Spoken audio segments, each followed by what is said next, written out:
Shalom jemaat Tuhan, kita tiba di hari ke-28 dalam rangka 40 hari doa puasa nasional Gereja Kemah Injil Indonesia. Tema kita hari ini adalah doa untuk menang dalam peperangan rohani. Mari kita berdoa. Bapa di surga, berkati pemberitaan firman Tuhan pada saat ini, biarlah kami mengenal siapa musuh kami, dan kami tahu bagaimana cara melawannya, dan bagaimana kami bisa bertahan dalam iman kami. Dalam nama Yesus Tuhan dan Juru Selamat kami sudah berdoa. Amin. Dalam Matius 6 ayat 13a, dan janganlah membawa kami ke dalam pencobaan, tetapi lepaskanlah kami dari yang jahat. Doa Bapa kami mengungkapkan bagaimana seharusnya kita meminta kepada Tuhan segala kebutuhan yang hanya bisa kita isi dan diberikan oleh Allah saja. Yesus ingin menegaskan kepada kita bahwa hanya Allah yang bisa melepaskan kita dari segala pencobaan dan dari segala yang jahat. Ada dua tantangan besar yang kita akan hadapi selama kita berada dalam perlombaan iman di dunia ini. Yaitu pertama, hubungan kita dengan setan. Yang kedua adalah hubungan kita dengan segala kejahatan yang akan membawa kita pada kecelakaan kekal dan kebinasaan. Inilah dua musuh besar kita, setan atau pengaruh roh jahat dan dosa, yaitu segala keinginan daging yang berlawanan dengan keinginan roh kita. Ini merupakan tantangan yang sangat besar. Karena itu Paulus menegaskan dalam Efesus pasal 6 ayat yang ke-12.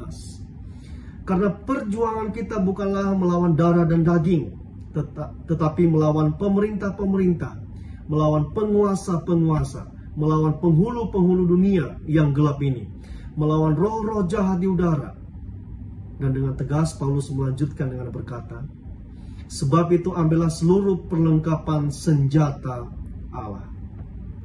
Inilah yang kita sedang hadapi, maka doa, janganlah membawa kami ke dalam pencobaan, dan lepaskanlah kami daripada yang jahat, menjadi sangat penting dalam perjalanan iman kita.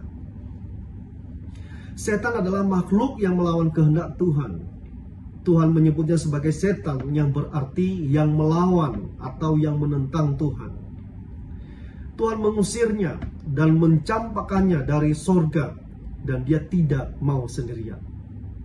Ia menghasut dan mempengaruhi malaikat lainnya untuk mengikuti pemberontakan ini. Alkitab mencatat bahwa ada sepertiga jumlah bintang yang jatuh, untuk menggambarkan kira-kira sepertiga malaikat yang jatuh mengikuti iblis. Dan strategi yang sama setan lakukan kepada kita hari ini, agar kita melawan dan menentang Tuhan.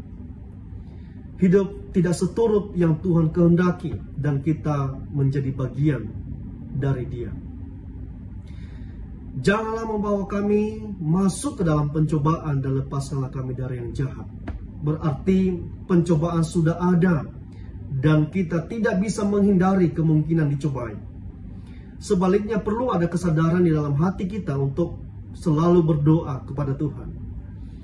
Janganlah biarkan aku jatuh ke dalam jurang, walaupun jurang itu ada. Pencobaan itu ada, tetapi saya tidak mau masuk ke dalamnya. Itu berarti kita harus berhati-hati agar jangan jatuh. Kita tidak boleh sembarangan hidup dan tidak mau bersandar kepada Tuhan. Orang percaya yang sembarangan dan tidak bersandar kepada Tuhan akan terjerumus masuk ke dalam jurang yang menakutkan. Pencobaan tidak bisa dihindarkan, tetapi kita harus mengalahkan pencobaan. Karena itu, janganlah membawa kami ke dalam pencobaan merupakan permintaan untuk campur tangan Allah kepada pencobaan-pencobaan. Pada saat pencobaan-pencobaan datang, permohonan tersebut memberikan pengakuan penuh terhadap tipu daya dan kuasa pencobaan yang luar biasa, dan menegaskan bahwa kelepasan dari kejahatan hanya dapat datang dari Tuhan.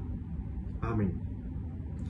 Pokok doa kita hari ini adalah yang pertama, kita berdoa agar Tuhan melepaskan, melindungi setiap rumah tangga Kristen, setiap pemimpin Kristen dan generasi muda Kristen dari semua pencobaan, dan tipu muslihat si jahat, serta dari segala bentuk realitas peperangan rohani di akhir zaman ini. Yang kedua, berdoa agar setiap orang percaya senantiasa sadar akan adanya realitas peperangan rohani dalam hampir segala aspek kehidupan. Dengan demikian, orang percaya akan senantiasa waspada dan menggunakan perlengkapan senjata Allah. Dalam Efesus pasal 6 ayat 10-20 dan Matius pasal 26 ayat 41. Pokok doa yang ketiga adalah berdoa agar gereja peka terhadap realitas peperangan rohani dalam pelayanan gereja. Dengan demikian, kita tidak terjebak hanya berkutat mengurusi masalah sehingga pelayanan yang pokok tidak tertangani dengan baik. Mari kita berdoa. Bapa di sorga, melalui firman Tuhan pada hari ini kami berdoa untuk keluarga-keluarga Kristen, anak-anak Tuhan. Biarlah kami sadar bahwa kami menghadapi musuh yang begitu luar biasa. Tapi kami percaya bahwa Tuhan jauh lebih hebat, lebih dahsyat kuasanya untuk mengalahkan musuh yang sedang kami hadapi. Bapa di sorga, berdoa untuk setiap anak-anak Tuhan. Biarlah kami menyadari bahwa kami menghadapi realitas peperangan rohani. Dan kami tidak terbuai sehingga kami tidak dikalahkan oleh kuasa si jahat. Dan kami berdoa juga untuk para pemimpin gereja supaya bisa memimpin gereja untuk membawa jemaat takut akan Tuhan. Tidak sibuk hanya dengan program-program gereja, tetapi kami juga melayani dengan baik, dan kami mempersiapkan jemaat untuk menghadapi berbagai godaan si iblis. Berkati kami Tuhan, biarlah kami kuat, biarlah kami semakin mengandalkan Tuhan, dan kami sadar bahwa Tuhan bersama-sama dengan kami untuk melawan kuasa kegelapan. Dalam nama Yesus Tuhan dan Juru Selamat kami sudah berdoa. Amin. Tuhan Yesus memberkati.